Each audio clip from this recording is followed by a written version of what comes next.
You're in the place where mysteries and the missing meet, where conspiracies lurk around every corner. Welcome to the Deep Dark Truth. Welcome back to the Deep Dark Truth. I'm Mo. I'm Chip. And I'm Mikey. And today we have an entire episode composed of paranormal experiences submitted by our listeners just in time for Halloween.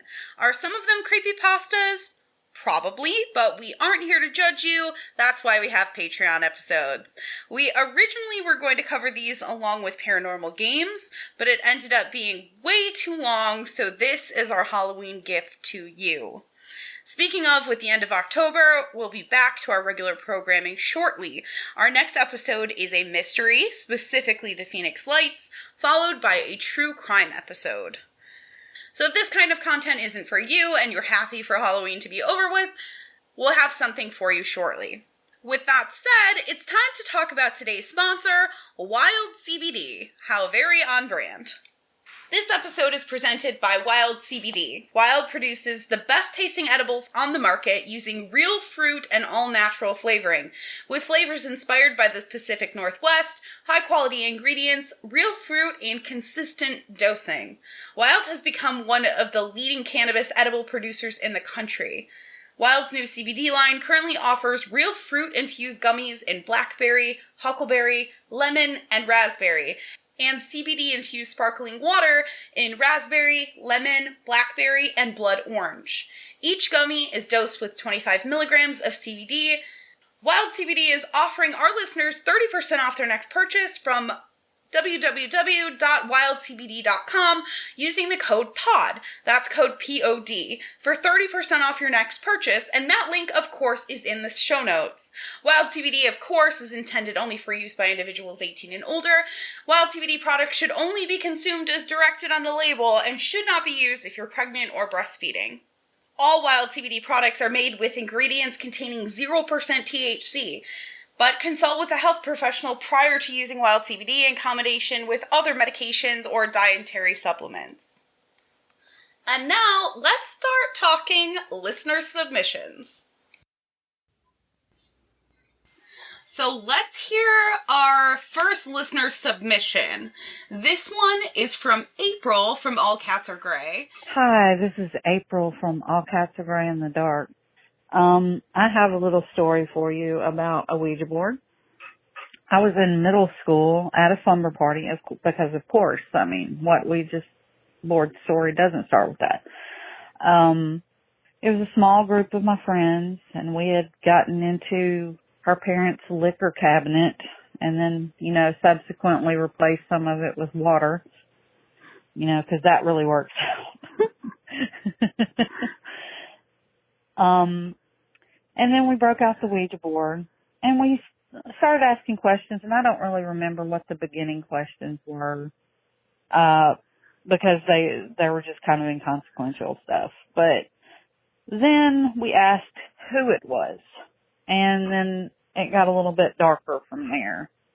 It claimed to be the cousin of a girl who was there, but she wasn't one of the ones using the board, and apparently it struck a chord with her, and nobody else seemed to know what the situation was, but she explained to us that he had committed suicide recently, and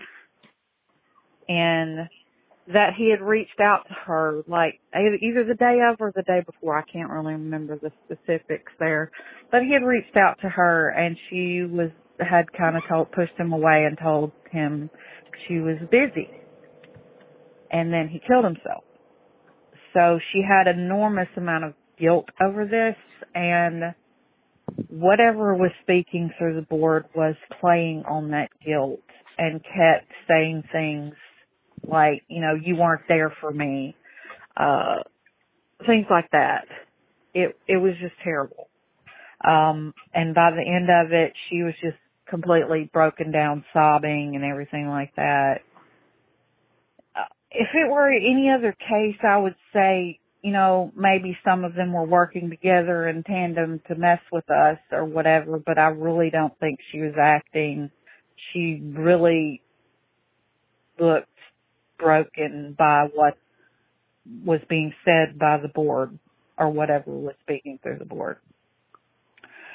And that was pretty much the end of that part of the story. But then the next day, well, we put away the board that night because that whole experience was really messed up. But then the next day, it's daylight outside. The next morning, we get up and we decide to play with it again because it's daylight and we were brave and cocky, and we started asking it stupid questions like, who am I going to go to prom with,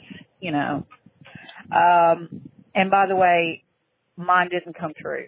It told me a guy that I barely even talked to in high school.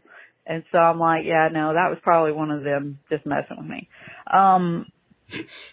But we asked several questions similar to that, just about love life and just stupid, girly teen things.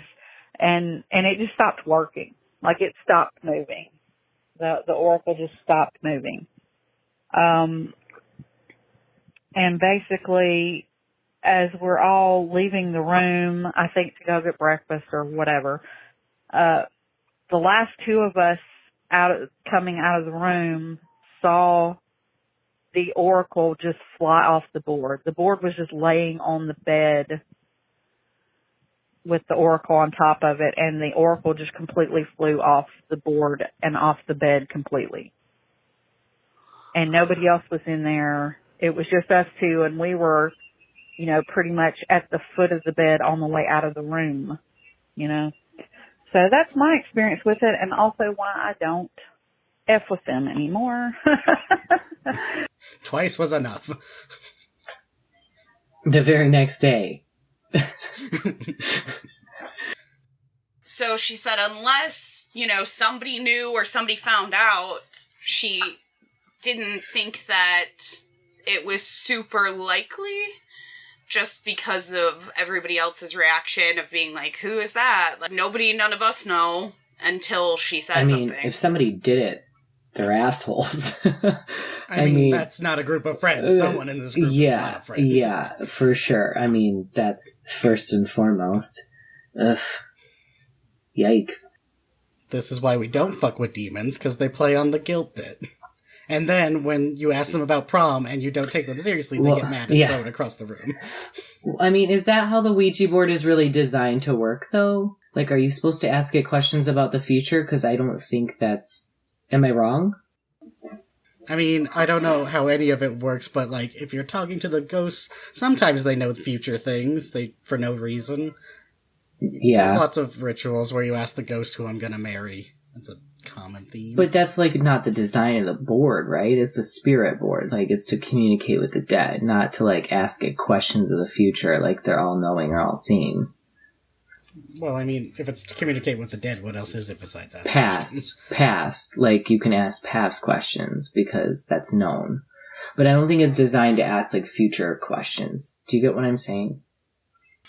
Yeah, I get what you're saying. It's communicating with, ghosts or dead people, and the idea is that they can't divine the future any more than you can divine the future. They know their past, and they know the present, but they don't just become oracles from existing and being dead. I've joined the Dead Borg, and I now have all knowledge of the Dead Borg. Right. I just don't, I don't know. Yeah, I would definitely say that wasn't that girl's cousin. Or that cousin was a douchebag. Yeah, but we could sit here and debate whether somebody knew or whether somebody was really talking through the board, but at the end of the day, I can say with some certainty that whatever it was, or whoever it was not that girl's cousin. Yeah, I agree. And that was a bad night for her. Yeah. I have no bad feelings about Ouija boards. Like, I'm not somebody that's superstitious when it comes to Ouija boards. Like, my mom didn't want me to have a Ouija board in my house. I'm not one of those people. Though. I think a lot of people, which is hilarious because last year in our last rituals episode, we talked about how talking boards were made and the patents and all these different things, and that you can buy one from whoever it is now. Parker Brothers? It's Parker Millie Brothers. Bradley? It's Parker Brothers. Whatever. Yeah, and so, which tracks? The Parker Brothers lived in Salem. It's a beautiful house. If you ever go to Salem, go to the Parker Sponsored Brothers by mansion. Travel Salem. Yeah. By the way, I love Salem. It is maybe my favorite city in the country. It's on my list. Yeah. It's just cold. I don't want to winter there. Or I would live there. Sedona, Arizona is like soft Salem. It's Salem, it's diet Salem. So, yeah. It's diet Salem. Salem light. Salem light. Literally light. The sunlight. Will say that I'm somewhat superstitious when it comes to how you choose to use the Ouija board. Bingo. I don't know if that makes sense. It's like me and Chip were saying about, I was talking about the 90s and Little Spooky Mo and Little Spooky Michael, and the fact that the kinds of books that we grew up with about anything like pagan or witchcraft related were all deeply rooted in Wiccan culture, because there was a resurgence of Wicca and Wicca related materials in the 90s. So it's very hard to find something that wasn't based around Wicca. And while I'm not or have ever been a staunch practitioner of Wicca, there were things that I picked up through those books, like making sure that you have a circle, like making sure you're like protecting yourself, like a very ceremonial aspect of it that, for whatever reason in my mind, is like, that's not safe. That's why I think that. I mean, there's just as many rules and regulations as any other religion out there. And so, like, the warnings are all there, you know. Don't fuck with Satan. Yeah, which is like what we were talking about. It's a religion, and as a religion, it has its own rituals and rules and practices that go with it. But when it comes to stuff like this, my thing is like, you just invited anything. You just spoke aloud into an open room, not knowing what was there. Right. And I think that that's most people's problem with Ouija boards. You don't know who you're communicating with. You don't know if some demon or whatever is coming to fuck with you. And I do understand that aspect of it, of why people are scared of Ouija boards. Lie detector Ouija board. That's the next big thing. See, but then that also goes back to if you're talking to a ghost on a Ouija board, let's say it's your grandma. Does your grandma now know everything that happened during her life, or does she still only know things that happened to her before she died, and things that she might have seen since she died? So if you say, Grandma, we've always wondered who so-and-so's parent was, if they were the milkman's daughter. If your grandma didn't know before, she probably wouldn't know now. I know.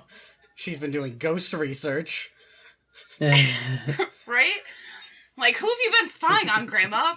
That's me. That's what you will do when you're dead. If you get murdered, especially. Gonna break out the Ouija board and the tarot cards with my sisters, and we're gonna ask my grandma for that hot goss, because I know she has it. Alright, our next submission comes from a human. Not a ghost. Is a ghost a human? Because they were human. They were of the human species. Are ghosts their own species, or are they like... A ghost is a human, but a human is not a ghost. No, because they are not restricted by the confines of being human. Yeah, they have no biology, they have no fleshy meat bag to... I don't know, I just watched Casper, sorry. But once you're something, aren't you always that? I don't know. I mean, I guess that depends on whether or not you define a person by our consciousness or by our physical limitations. What if it's just the idea of existence? I don't know. This is not for Halloween. Rude. What really are we? Which holiday is philosophical debate on I ghosts? say a ghost is a human, but a human is not a ghost. And that's just I'm looking at it from a logical, philosophical standpoint. What? But can a ghost be a dog? Because I swear to God, my childhood dog Bear, my entire family saw him at different times going from the kitchen to the laundry All room. dogs go to heaven. And none of us told each other for literal months. Nobody said anything. And then eventually, my sisters told each other. Then my sisters told me, and I was like, holy shit, you guys. And then we were talking about it, and my mom was like, oh my God, what? And so it got to the point where all of us would be, like, the laundry room door would open, we'd be like, Bear! That's hilarious. But those are now death hounds. They're not ghosts. I'm just kidding. Are you saying hellhounds aren't good boys? Right. Oh. They're so good at their jobs. You get that soul. You go get it. All right, our next submission comes from Elray 2222 on Reddit. He messaged me this. So this is in relation to paranormal experiences. He says that his mother encountered a chalawa. It is Chalawa. It is basically when a child becomes a ghost, but like in a poltergeist way. So very mischievous, very getting into trouble. Child ghosts seem to come up a lot in relation to stories that we've covered in the past. I don't trust adults, let alone children, let alone ghosts, let alone children ghosts. I just don't. I smell children. Chahalava, it seems like. So evidently it can shapeshift between man and woman and child, from human to animal, but it has shifty eyes that won't meet with yours, and the eyeballs kind of googly-eyed float around, evidently. That's not creepy. None of that sounds fun, but let's see what Elray has to say. If you're gonna scare the shit out of me, at least look me in the eye when you're doing it. They say, my mother encountered it once. My parents told me. I was 3 years old at the time. There was a theater show in our village. So me and my parents were at the theater. We reached half an hour before the show starts. My father went outside to talk, and my mother was sitting in the chair. Now, before I go into the next part, let me give you some info about the chalawa. It can mimic a person's voice, change appearance. It basically plays with the mind. It will try and lead a person to an isolated place and will finally go in for the kill. And that's exactly what it was trying to do. It took my father's appearance and told my mom that her mother had come to visit her and was waiting at our house. My mother took me in her arms and went with it. After that, my mother remembers nothing. All she remembers is that she was standing inside a tea garden where an old woman spoke to her and asked what she was doing at this time and in that place. After that, with the help of that woman, my mom found her way back to the main road, and after some walking, she found my father. We all went home, and my mother explained the incident to my father. If it wasn't for that old woman, me and my mother could have been killed, and according to the elders, this chalawa never blinks its eye. That's intense. Never. Are you sure she just didn't get a hold of, like, some shrooms or some acid? I mean, she was in a movie theater with a small child, so probably not. Not on purpose. Not on purpose. Not on purpose. Hopefully nobody roofie colladed her, but... The chalawa is known for roofying. The roofie ghost, as some call it. Did he say how old he was? Because it said that he was 3.5 when this happened, but his parents told him the story later. Right. So even though that he was with them at the time, there's no way he was going to remember. So Right.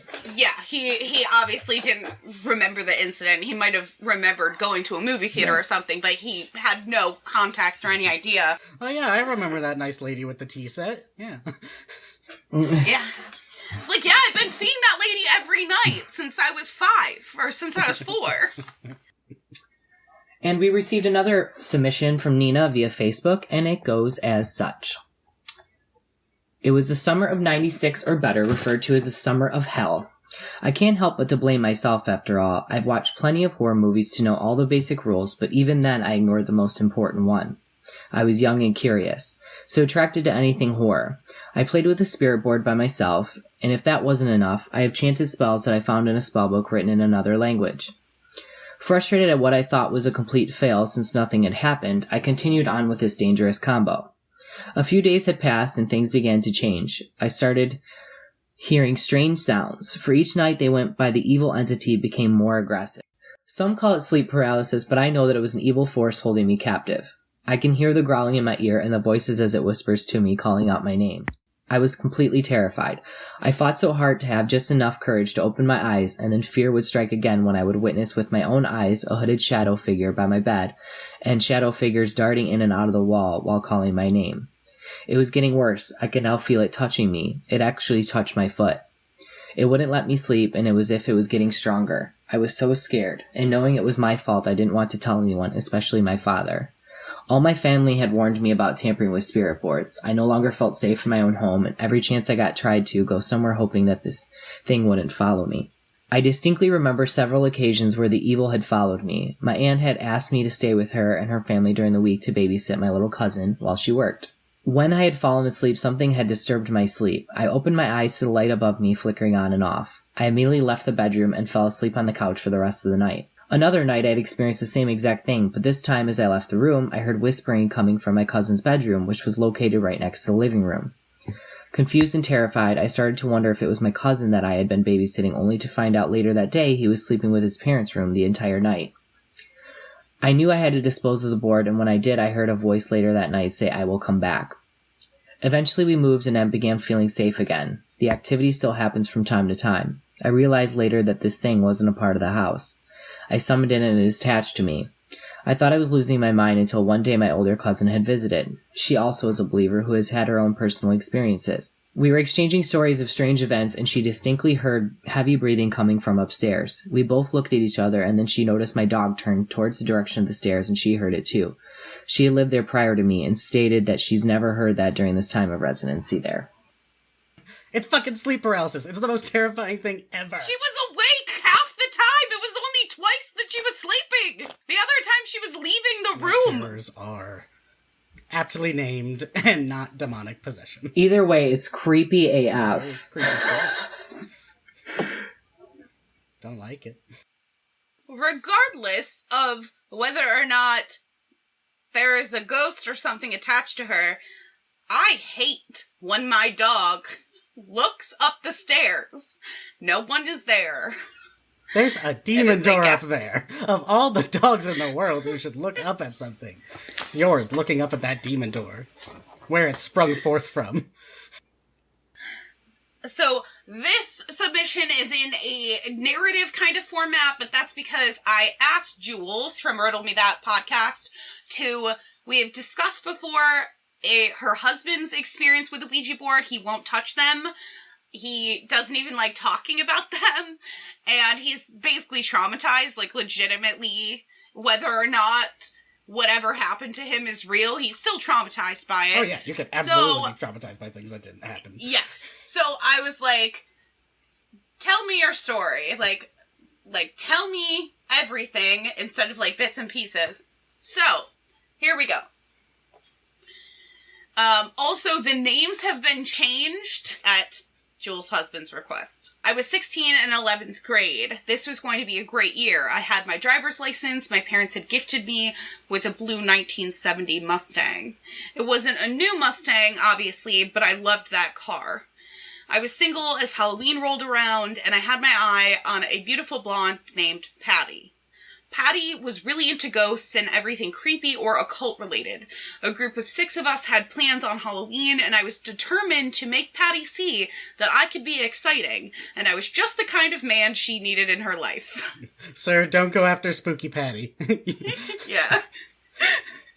Who was I kidding? I was a boy, but I felt like a man, and we can all remember being 16, right? Halloween day was in full swing as all the students at my high school in Cranbrook, Mount Baker? So I think Cranbrook is the school and Mount Baker is the place, were in costumes. Why are we changing names if we're just going to cite the school? I don't know that that's the right school either. I don't know shit. They wrote it. Yeah. We'll dox them. It's not doxing if it wasn't on purpose. My best friend Connor was dressed as a 1920s gangster. Patty was a cheerleader. I know it was cliche, but hey, she looked hot. 3 of our other friends, Dylan, Jen, and Scooter. Scooter's real name was William. I'm guessing that Scooter's name wasn't really William, but it's the idea that it's a nickname. I can't for the life of me remember why we called him Scooter, but that had been his nickname since elementary school, and it stuck like glue. Jen was dressed as a fairy. Scooter was a Swamp Thing or the Incredible Hulk. I can't exactly remember. Either way, he was green. That is the hallmark of a true story. I have no idea what the fuck he was, but I do know that he was green. He was something. That's me telling a story 10 years from now. He was serious, too. He had his face painted and everything. Dylan was a vampire, complete with a cape, fangs, and white face paint. I was dressed like a jailbird. It's a bit of an easy costume. My mother insisted on sewing the white and black horizontal striped uniform. I wanted to be a masked serial killer, but my mother shook her head and rolled her eyes. She was a devout Baptist, and there was no convincing her that her son wanted to dress up as a killer. For one reason or another, a jailbird was a compromise. If I just don't say what I was in prison for, then... You could still be both. Tax dodging. The bell rang at the end of the day. Patty, Connor, Dylan, Scooter, Jen all came rushing to my locker. Patty asked, "Okay, Ben, what are we going to do? You promised something terrifying." I smiled and looked in the group, and I responded, "You know how we've been playing with that Ouija board in your parents' basement. Well, we're going to level up. We're going to take it and summon the dead at the cemetery." Patty's emerald green eyes lit up, and she excitedly threw her arms around my neck. I couldn't help but blush a little, and I could feel my stomach churn with nervous excitement. Your stomach, bud. I mean, it wasn't just your stomach, bud. Did they bring salt? They brought a boner. Oh my god. This is our brand. It is our brand. Jules listens to the show. You had to have known this was going to happen, Jules. You had to. You have. married him. I meant us, not him. What the fuck? Dylan and Scooter looked intrigued. Jen gave Patty a nervous look and said, "Are you sure that this is a good idea, Ben? Once you let that genie out of the bottle, I don't know that it can be put back in. What if we let the wrong one out?" But Patty interjected, "Jen, not to be a buzzkill, it's Halloween. What else are we going to do? Should we egg houses? That's so juvenile. We're doing this, end of story." Jen was always the more passive of the two, so she nodded, nervously agreeing with a confident Patty. The group parted ways. We had plans to meet up at the old cemetery, and I was going to pick up Patty, Jen, and Connor. Scooter and Dylan were going to meet us there. I waved goodbye to my parents and drove my Mustang over to Patty's ranch-style home. She came bounding out of the door with a big smile plastered on her face, the Ouija board in her arms. Jen followed behind, her eyes fixed on the pavement. Patty waved hello and spun around to look at Jen. "Jennifer, why are you being such a sullen Sally? It's Halloween. Buck up."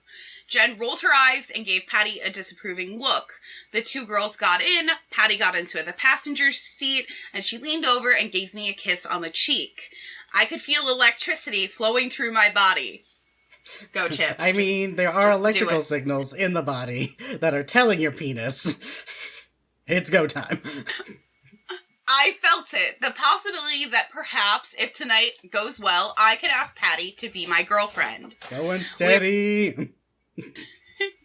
We arrived at Connor's house. He jumped in the back seat and we made our way over to the cemetery. Dylan and Scooter were waiting for us. Scooter walked over to my Mustang and leaned in the driver's side window. We've been waiting for 10 minutes, bro. What was the holdup? Cindy said, blame me, Scooter. Sorry, I was finishing my makeup and I made Ben wait. Scooter nodded, but I could tell that he was annoyed, but I brushed it off. We got out of the car, and the group made its way to the graveyard. Before I go any further, let me explain what happens to old graves. There is a hollow and empty space in coffins. Over time, the weight of the earth on the casket causes the structural integrity of the coffin to fail. What happens next is that the earth fills in the cracks, causing there to be a depression in old graves. This is unsettling to see up close. I can't explain why. It was a cold night, but since we stepped foot in the graveyard, the cold took your breath away. We were all shivering and exchanged excited but slightly worried glances. We settled on one particularly old grave. It had been there since 1890. The man who had died was Reginald Washington. He died at the age of 32 to an unknown illness. It felt like a good place for us to start. We all hovered around the headstone before Patty smiled with a naughty look in her eye and she climbed into the depression. Yeah, she's giving you a Jen naughty followed. Look. She's climbing into the depression of a grave. Don't tell me you don't get horny when you climb into a grave. You're Spooky Mo. No, I don't! I will never say that on a recording. But Mikey would. Do you think that I'm the crazy ghost sex lady? Is that how you actually view me? It is. You're not there I know yet. it. I can feel it. I'm not. Oh, thank There's you. high potential. Jen followed behind Patty as she always did. Patty reached up her hand, I took it, and climbed into the depressed earth. Connor, Dylan, and Scooter followed. Let me explain something quickly. This wasn't our first rodeo. We had been messing around with Ouija boards for a while now. We would do it in Patty's basement when her parents were asleep. At first, nothing happened. Then we got a man who would come through. For reasons you will understand later, I cannot say his name, nor will I ever. So I will say that he's never even told Jules this name. He will not say the name out loud, and he won't write it. He refuses. Trauma. Which is part of the reason, I want the whole story. I know he won't tell you the name. I want everything else, though. Every detail you can give me. Yeah, and she was like, I don't think that he's going to tell me the name because he's refused. And I was like, I don't want to say the name. If he doesn't want to even tell you the name, I don't want to. Right. So, don't worry about it. I cannot say his name, nor will I ever. That name has been purged. But let's call him Ozale. This isn't his name. Even now, I feel no safety in repeating a name that is so tinged with darkness and death. We got the Ouija board and called upon Ozale. We figured, hey, it's Halloween. There has to be some sort of extra experience by being in a cemetery. We were dumb kids. We didn't know what we were doing. In reality, we were opening a doorway to other realms of existence, a doorway to demons, and a doorway to the dead. At the time, we couldn't appreciate the seriousness or gravity of our actions. We thought that Ouija was a fun parlor game. I mean, I guess I'm not taking full responsibility here. I was raised Baptist. I knew the occult was dangerous. I guess I just kind of thought, damn, these adults don't want us to have any fun. They want to be the ones to commune with spirits. What if I don't need them? Mom, I want to talk to the ghost. No. What if me and my friends can do it on our own? Ignorant, stupid, irresponsible. Yes, we were all of those things. But remember, we were 16. We stumbled Ozale. At first it seemed typical. We asked the same rando questions we always did. Then the air was thick. It felt hard to breathe. Scooter was asthmatic and he began to choke, sputter, and cough. I put my hand on his shoulder and said, Scoot, buddy, are you okay? He couldn't even answer. He just shook his head no. His eyes were red with blood vessels. I grabbed him by the arm and looked at everyone. Let's get out of here. We climbed out of the depressed earth, and I felt someone shove me. I looked behind me. That's not funny. Who did that? Everyone had blank expressions on their face. Then Dylan tripped and fell to the ground. He looked up with a terrified look in his eyes. Someone tripped me.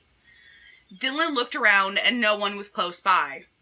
Now we all exchanged worried glances. Even Patty looked terrified. She held my hand for comfort, and I have to say, even with how terrified I was, it felt good to have Patty's fingers interlaced with mine. Still trying to get it in! A ghost is trying to kill you! Just a few natural instincts for a biological being. Fight and fuck are two of them. It also makes it more real. I'm just saying. Yeah, this sucks, but you know what? I'm not currently being murdered, so... I'd be the first to relate to that, so I mean, keep going. I mean, this... Thus far, the seduction plan is working. Connor and Scooter picked up Dylan from the ground, and Jen grabbed Patty's other hand for comfort. She looked at Patty and said, I knew that this was a bad idea. I knew that messing around with Ouija in the graveyard was a bad idea. We suddenly heard a deep man's voice bellow, "Get out of here." This was the type of voice that shakes you. On a cellular level, you feel it. It makes your bones ache. It steals your breath. At first, we thought it may have been the groundskeeper. We looked around. There was no such flashlight that would indicate another approaching human being. Remember, it was pitch black. Only a sliver of the moon was visible. Even the stars seemed to hide in the dark abyss.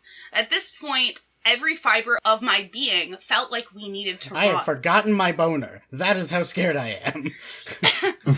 So we all started moving as fast as we could towards some bushes to hide. Then Jen screamed out in pain. Someone had hit her in the leg with a huge rock. This rock probably weighed 5 pounds. Jen was crumpled up on the ground and crying. Through the darkness, we saw what looked like a meteor shower, or someone or something pelting rocks at us. Who would do this? Why would the caretaker throw rocks at kids? None of this made sense. Patty squeezed my shoulder. We began to make our way towards the Mustang, running through bushes and brambles, cutting our faces and hands as we ran through. And that is when we saw them. Full-bodied apparitions, floating. They seemed to luminesce in the moonlight. It felt like the graveyard had came alive. I looked at Connor. Dude, are you seeing this? Have I lost my mind? I swear to God, man, there are ghosts. Connor gave me a worried glance. I see them too. Everyone turned and looked at me and nodded as if to acknowledge that these were no illusion, and if they were, that they were a shared illusion.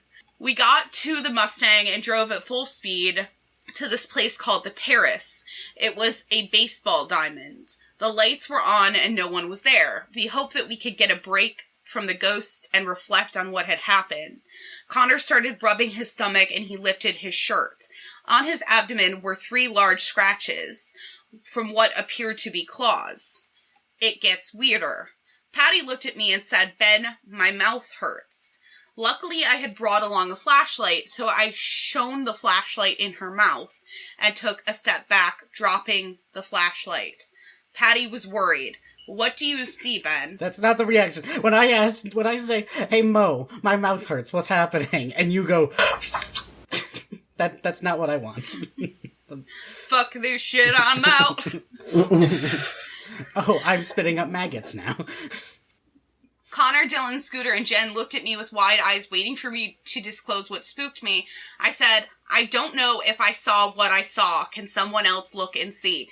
No. That is a perfectly reasonable that's what I would do. I would be like, I'm maybe crazy. The responsibility is now being put on someone that's not me. Here, take this flashlight. Connor picked up the flashlight and shone it into Patty's mouth. You have 666 scratched into the inside of your lower lip. Everyone else make sure that I'm not imagining this. Patty's eyes went wide as everyone gathered around to examine her mouth. Patty was the only one with the sign of the devil. But every single one of us ended up scratched except for Jen. She had broken an ankle. After that night, I wanted to forget. I wanted to forget Azalea, and I never wanted to look at a Ouija board again. Patty and I started to date. Bam! It was all worth it! Also, flashing back a second, was it 666 or was it 999? Because if it's the inside of the lip... Doesn't matter. It's bad. If you could scratch scratch and, like, just the number 1, and I would be like, the fuck? Well, not a 1, because it'd be just a line. But a 2, I'm done. I'm done. But it worked. You got the dick. Even Patty, who had been such a fan of Ouija boards, was now terrified. I presume the mark of the devil on her mouth had been enough. Patty started to even attend church with me. There was this fascinating Baptist minister named Etienne, who was Haitian. Etienne explained to me that Haiti is a fascinating mix of West African traditions, hoodoo, and Catholicism. He understood from a young age that the veil between the living and the dead is thinner than most people think. He even told me of a ceremony when he was a child where he saw corpses rise from the grave and dance, only to return back to where they came from. Etienne understood the gravity of toying with the occult. He had left Haiti and for some reason embraced the Baptist faith in Cranbrook, of all places, which was lucky for us, because we had this young, cool guy who we could relate to and had such amazing stories from his homeland. It was on one of those days after church services that I told Etienne what had happened on Halloween night. Etienne's eyes went wide. He looked from me to Patty and then back to me. He grabbed my forearm with some force and squeezed it. You dumb fuck. Yes. He pulled me close and whispered in my ear, "You have invited the devil in." He let go of my arm and took a step back. "I'm going to help you banish this dark energy from your life." Etienne could have been described as a demonologist in that he knew every type of demon and appreciated the power that they could hold over the living. He explained that demonic possession was very rare. What we were all now experiencing was demonic oppression. Every one of us had brought something home. Something from that graveyard grasped onto us with its claws and didn't want to let go. At the insistence of Etienne, we took the first step. We had a bonfire in Patty's backyard and burned the Ouija board. Etienne said that this would show Ozalay that we meant business. Some of the activity seemed to cease after we do this. Not completely, but it was certainly a start. I have to add that it was only Patty and I who wanted to distance ourselves from the dark energy. Holy shit, what is wrong with these other kids? Connor and I drifted away as he became more and more entrenched in the dark arts. He began to date Jen. It was a surprise to both Patty and I, as Jen became obsessed with occultism. Jen! Scooter and Dylan followed suit. The 4 of them even recruited 2 others, Mark and Jess, to join their Ouija spirit circle. Satan got in through the broken bone. While Patty and I were trying to scrub all the traces of the encounter from our psyche and our spirits, our friends, or I guess at this point we had gone our separate ways, they were embracing Ozalay and convening with the spirits on the regular. This was a regular practice that they partook in at least once a week. They all began to dress more goth, lots of black. Even their taste in music began to change. The true sign of Satan. Wait, we knew this wasn't a case of teenage angst. Patty and I knew this was Ozalay's influence over them, and it terrified us to our core. Patty and I explained what was happening to Etienne, and he said that the devil and the demon Ozalay had them in his grip. Etienne said that we needed to save ourselves, and we cannot save those who don't want to be saved. Rude. He advised Patty and myself to distance ourselves from our friends who are immersed in the dark arts and convening with demons. I mean, duh, it made sense. No, but fucking rude. Patty and I we dragged them into this. We were the 2 who did this, most of all. Yeah, but equally, like, you're responsible for your damn self if you had that experience and you're like, you know what, that was a great time. Maybe I could get some cool demon powers from the demon we've been summoning. Satan's inside of me. Of course I'm influenced by him. His is good. Sounds gay. I'm in. I mean... Oh, man. So Patty and I were shook. We wanted nothing to do with Ozalay. We thought our former friends were crazy. I started to hang out with a more bookish crowd and get more serious about my grades. I had plans to attend business school, and my former friends were more into drugs and drinking than ever before. I have to say that my parents were thrilled with this new studious version of me. Hail Satan! They chalked it up to Patty's influence. I didn't argue. I never wanted to tell them what happened to me. I knew that they could forgive many things, but summoning a demon, they never would have looked at me the same. I was their only son, and I didn't want to disappoint them. After a while, I had taken all of Etienne's advice and scrubbed the name Azalea from my memory. Eventually, for both Patty and I, the haunting subsided completely. We had a blissful summer together, and we rarely thought of Halloween night. The following school year rolled around. It was the first week of school that it happened. Maybe it was a coincidence, maybe it wasn't. Street racing was a popular pastime in Cranbrook at the time. It was boring as fuck. If kids weren't drinking, having sex, or messing around with Ouija boards, they were drag racing down long stretches of road. They would send a decoy car so the cops would be distracted. I get this. One night, I think it was 4 days or so after school had started up again on a Friday night, Connor, Jen, Scooter, Dylan, Mark, and Jessica were all piled into a GMC Jimmy and were speeding down the highway. Then something happened. Connor, who was driving, somehow lost control of the vehicle. Investigators say that there was a sharp turn in what looked like a deliberate manner. It was as if something or someone had possessed the steering wheel. The Jimmy hit a telephone pole, and immediately the interior of the vehicle started on fire. The other vehicle that they were racing called the police. One cop showed up first on scene. Officer Jordan Walker. He was only a few years older than us and was the big brother of Mark. So Mark is one of the kids that is in the car. Officer Walker approached the vehicle. He saw his younger brother in the interior. The temperature was so hot that Officer Walker later described their skin as melting off their faces like candle wax. He grabbed the door to open it, using his shirt and to shield his hand so it did not blister or burn them. Officer Walker tried and tried to no avail. Every door was locked as if from the inside. He watched his brother try and unlock the door. Everyone is trying to unlock the doors, but they're stuck, unable to free themselves from the hellfire. Officer Walker watched in horror as he heard the shrieks of his brother Mark, Dylan, Connor, Jen, and Jess as they all burnt to death inside the inferno. The fire investigators arrived at the scene, and they can't explain why the vehicle lit on fire so quickly. It didn't seem as if the point of origin was the gas tank. What was really creepy is that the point of origin was inside the cab of the Jimmy. No one could explain exactly how this happened. Even the veteran fire investigators had to have counseling. Cranbrook is a small city where everyone knows everyone. The police were also stumped. They said either Connor had done this on purpose or someone or something had sabotaged his vehicle.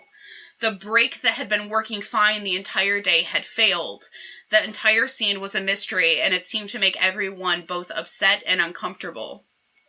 Officer Walker, shortly after discovering the teenagers, my former friends burning alive in the vehicle, his brother Mark included, had a psychotic break. He attempted to hang himself from a beam on his home.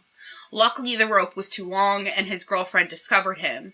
He was promptly admitted to a psychiatric facility where he remains to this day. Patty and I dated until the end of 12th grade. We went to the funerals of our friends, but after that we vowed never to speak of Azalea, our friends, or that Halloween night. I went off to university, and Patty and I broke up. Many years had passed, and I had nearly buried the memory, nearly forgetting of its existence.